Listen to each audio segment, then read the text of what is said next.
Hello friends, स्वागत है आपको आपके अपने चैनल ओनली सिविल इंजीनियर में।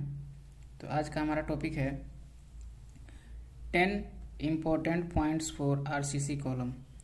हम आरसीसी कॉलम के लिए 10 इम्पोर्टेंट पॉइंट को सीखेंगे विथ प्रूफ करके। ठीक है, तो चलिए वीडियो को शुरू करते हैं और सीख लेते हैं। पहला अपना पॉइंट है size of column not less then 9 inches by 9 inches या 230 mm बाई 230 mm।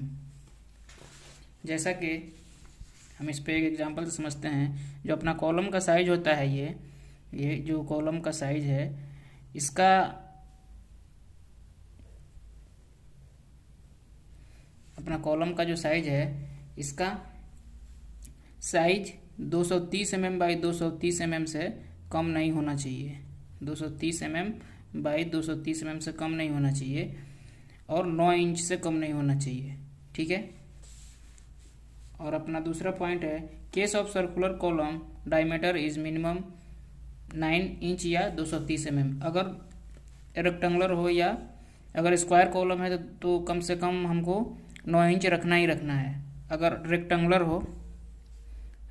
कॉलम है तो इसका जो विड्थ है, लंबाई तो ये हो गया, इसका जो विड्थ है ये भी मिनिमम 9 इंच ही रहेगा। 9 इंच से ज़्यादा इसका विड्थ रहेगा। ठीक है। अगर हमारा कॉलम सर्कुलर है, अगर हमारा कॉलम ऐसे है, सर्कुलर है, तो इसका जो डायामीटर रहेगा वो कम से कम 9 इंच का होना चाहिए। इसका जो डाया रहेगा यहाँ से यहाँ तक कम से कम 9 इंच या 230 mm का होना चाहिए। ठीक है। तीसरा पॉइंट देखते हैं area of steel not less than column area 0.8% to 6%। कहने का मतलब है कि कॉलम का जो टोटल एरिया रहेगा, ये जो कॉलम है इसका टॉप व्यू है, ये कॉलम का जो एरिया रहेगा इसका 0.8% से लेकर के 6% के बीच में स्टील होना चाहिए। इसमें इससे कम नहीं होना चाहिए और 6 से ज़्यादा भी नहीं होना चाहिए। कम होगा तो इसमें टेंसाइल स्ट्रेंथ कम हो जाएगी और ज़्यादा होगा तो सिर्फ स्टील हो जाएगा, कंप्रेसिव स्ट्रेंथ इसकी कम हो जाएगी। ये कितना होता है हम एग्जांपल से समझ लेते हैं। एग्जांपल से एक समझ लेते हैं। मान लेता हूँ ये कि अपना कॉलम है जिसका टॉप व्यू है। अब इसका जो पूरा एरिया रहेगा, कॉलम का पूरा एरिया, इसका 0.8% जो स्टील लगा हुआ है टॉप व्यू से अगर हम देख रहे हैं तो ऐसे टॉप व्यू से इसका क्रॉस सेक्शनल एरिया जो है ये 0.8% से कम नहीं होना चाहिए। सिर्फ इसमें लॉन्गिट्यूडनल बार का एरिया कंसीडर किया जाएगा। जैसे हम एग्जांपल में समझते हैं। सबसे पहले हम निकाल लेते हैं एरिया ऑफ कॉलम। स्क्वायर है या रेक्टेंगुलर है तो L इंटू बी कर देंगे, यानी कि 300 इंटू 300 यानी कि 90,000 mm स्क्वायर आ जाएगा। अब निकालेंगे एरिया ऑफ स्टील, यानी कि इस स्टील का एरिया। इसका स्टील का 4 स्टील लगा हुआ है 16 mm का, सेंटर टू सेंटर 100 पे। तो हम एरिया ऑफ स्टील निकाल लेते हैं यहाँ से। Area of steel is equal to π/4 d square. π/4 d square d 16 यहाँ पे 20 mm का लगा हुआ है, 20 mm का लगा हुआ है d स्क्वायर। तो हमारा निकल के आ गया इसका क्रॉस सेक्शनल एरिया, इसका स्टील का क्रॉस सेक्शनल एरिया अपना निकल के आ गया 314.15। ठीक है। अब इसमें 4 लगे हुए हैं तो इसमें हम 4 से गुना करा दिए तो आ गया 1256.6 mm स्क्वायर। ठीक है। अब परसेंटेज निकालेंगे कि इतना एरिया में तो अपना स्टील लगा हुआ है टोटल एरिया का, तो कितना परसेंट अपना स्टील लगा हुआ है। तो कितना परसेंटेज ऑफ स्टील निकालने के लिए स्टील का जो एरिया होता है उसे 100 से गुना करा के टोटल एरिया जो होता है कॉलम का उससे डिवाइड कर देंगे तो परसेंटेज ऑफ स्टील निकल जाएगा। ये कैसे आया है कि एक एक नियम से सेट किया गया है तो ऐसे हो जाता है। ठीक है। अब देखते हैं अपना अगला पॉइंट। चौथा पॉइंट में है what is lapping length. Lapping length क्या होता है तो हम बता दें। लैपिंग लेंथ वो होता है जब हम कॉलम में ऐसे, हमारा जो कॉलम होता है ऐसे कॉलम होता है, इसमें हम कुछ हाइट पे जाने के बाद इसमें जो लैप करते हैं ऐसे हम इस पे लैप करते हैं ऐसे, इसी को हम बोलते हैं लैपिंग लेंथ। ठीक है। और ये जो यहाँ पे जो थोड़ा सा ऐसे मोड़ के ऐसे लैप किया जाता है, ठीक है, उसको बोलते हैं जोगल। ठीक है, ये हो गया अपना लैप लेंथ, ये हो गया जोगल।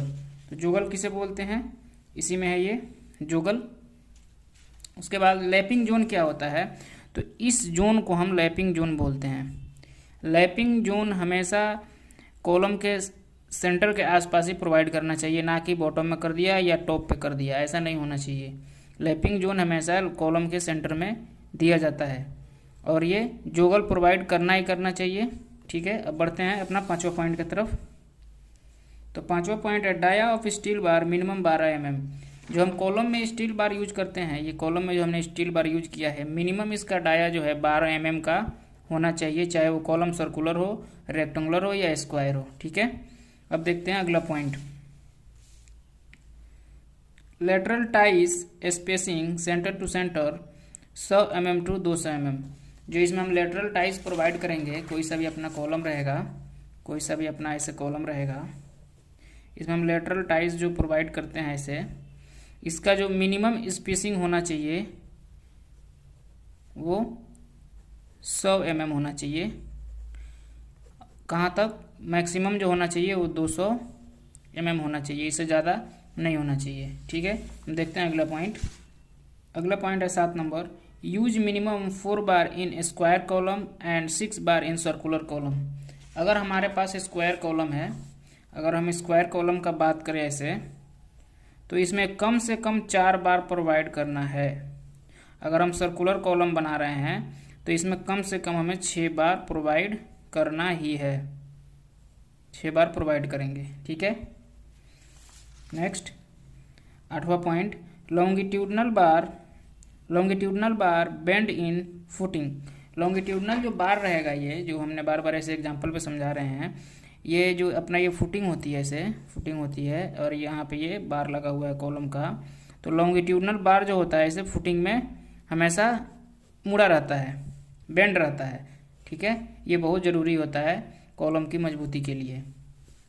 नेक्स्ट पॉइंट देखते हैं, use minimum concrete of grade M20। Column में हमेशा हम M20 ग्रेड से कम यूज नहीं करें। जो भी हम ग्रेड यूज़ करेंगे वो M20 से कम नहीं होना चाहिए। M25 या और M30 ये सब ग्रेड यूज करेंगे, M20 से हम कम यूज़ नहीं कर सकते कॉलम में। ठीक है, 10वां है, concrete cover minimum should be 25 mm to 40 mm। Column का जो कवर होना चाहिए, कॉलम का ये जो कॉलम है इसका कवर होना चाहिए, ये वाला कॉलम का कवर 25 mm से लेकर के कहाँ से कहाँ तक। कॉलम का कवर अगर बात करें, हम कॉलम का कवर का बात करें ऐसे, तो हम इस सरिये के जो लॉन्गिट्यूडनल बार होता है उसके सेंटर से लेकर के आउटर तक हम नापते हैं इसका कवर। तो इसका कवर 25 mm से कम नहीं होना चाहिए और 40 mm से ज़्यादा भी नहीं होना चाहिए। ठीक है, मिनिमम इसका कवर जो होगा 25 mm से मैक्सिमम 40 mm तक होगा। ठीक है, नापते कहाँ से कवर, इसके सेंटर से इसके आउटर तक। ठीक है, अगला देखते हैं, lateral ties hook not provided linear form. Lateral ties जो होता है, ये होता है अपना रिंग जिसे हम बोलते हैं लेटरल टाइस। इसका जो हुक हम बनाते हैं इस तरह से ये अपना है लेटरल टाइस हो गया। ये जो हुक रहता है इसे पकड़ता है, ये लगातार हम एक के बाद एक लगाते हुए सामने चले जाते हैं, जैसा कि आपको ऐसे फोटो में दिख रहा है। तो ऐसा बिल्कुल नहीं करना है, इसको अल्टरनेट लगाएंगे। एक ऐसे लगाया तो एक का इधर कर देंगे, दूसरे का इधर कर देंगे, ऐसे करेंगे, मतलब सामने नहीं आना चाहिए। ठीक है, तो इस बात पे भी कॉलम बनवाते टाइम ध्यान देना पड़ता है। Lateral ties hook always 135 degree and size 10D and minimum size 75 mm। कहने का मतलब है कि लेटरल जो टाइस होती है उसका जो हुक होता है, ये यहाँ पे ऐसे जो मुड़ा रहता है, ये 135 डिग्री होना चाहिए, पहला बात। दूसरा बात, ये हुक का जो लंबाई है वो 10D होना चाहिए। अगर 10D आप नहीं दे रहे हैं तो कम से कम 75 mm होना चाहिए, इससे कम तो होना ही नहीं चाहिए। ठीक है, उम्मीद करता हूँ कि वीडियो आपको अच्छा लगा होगा। तो वीडियो अगर अच्छा लगा हो तो हमारे चैनल को सब्सक्राइब कर दें और हमारे वीडियो को लाइक कर दें। मिलते हैं एक नए वीडियो में।